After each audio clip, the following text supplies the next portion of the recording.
पुणे स्वारगेटमध्ये घडलेली घटना फक्त संतापजनक नाही तर चक्रावून टाकणारी आहे। पुण्यामध्ये गेली अनेक वर्ष मी वावरते।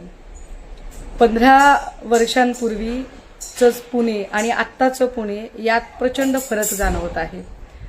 10-12 वर्षापूर्वी जर पुण्याच्या शिवाजीनगर बसस्टँडवर आम्ही उतरलो आणि रिक्षा करायची ठरवली, रात्री अपरात्री जरी रिक्षा घेतली तर शिवाजीनगर पोलीस चौकीचे पोलीस यायचे आणि रिक्षाचा नंबर नोंदवून घ्यायचे। आपण सुरक्षितपणे घरी पोहोचू ही महिलांना हमी होती। मात्र ते वातावरण हळूहळू बदलत चाललंय।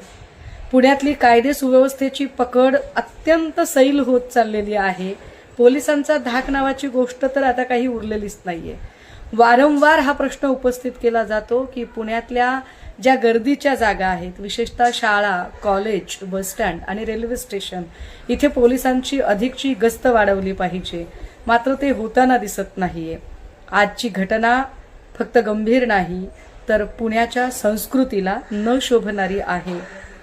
या सगळ्या संबंधाने पुण्याच्या पालकमंत्र्यांनी यात लक्ष घालावं आणि पुणे पोलिसांचं नेमकं चाललंय काय यावर पालकमंत्र्यांनी निश्चितपणे त्यांना जाब विचारावेत अशी अपेक्षा आहे।